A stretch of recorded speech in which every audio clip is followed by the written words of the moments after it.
All right, if you haven't figured it out yet, this week we're going to do some more with our D scale, but we're going to do it in different spots.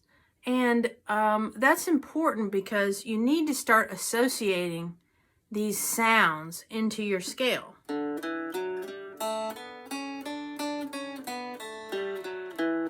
So that if you play a wrong note, you will hear it. What am I doing? I'm doing something wrong there, aren't I? It didn't sound right.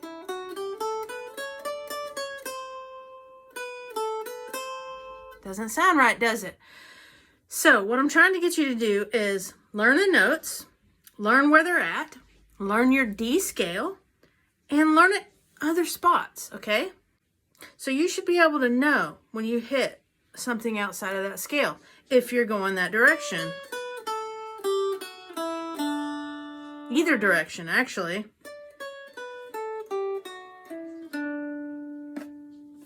So, we want to make sure that you're just not always going on one line all the way up. There's nothing wrong with doing that, of course, but we want to be able to move across our strings as well. So, here's our next spot right here. That D note on the middle string, 3rd fret. E on the 4th fret. F sharp on the 5th fret. G on our 3rd fret of our 1st string.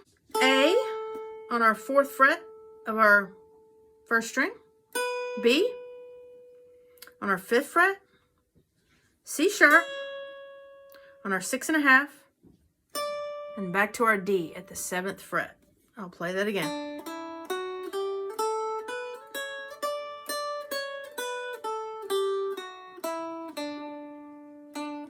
Now, you probably realized you can get the G here if you want, so you could go.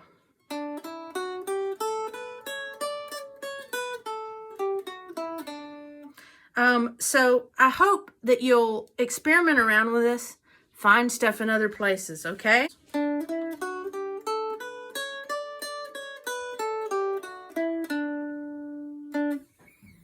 And we don't want our scales, you know, scales are oftentimes thought of as boring, but scales are what makes the magic happen when you combine everything together. And if you know what notes you can play while you're in the key of D, which we are in 99% of the time, you won't hit a bad note. So if you're playing over a D chord, you can hit any of those notes in the D scale and it's going to sound okay.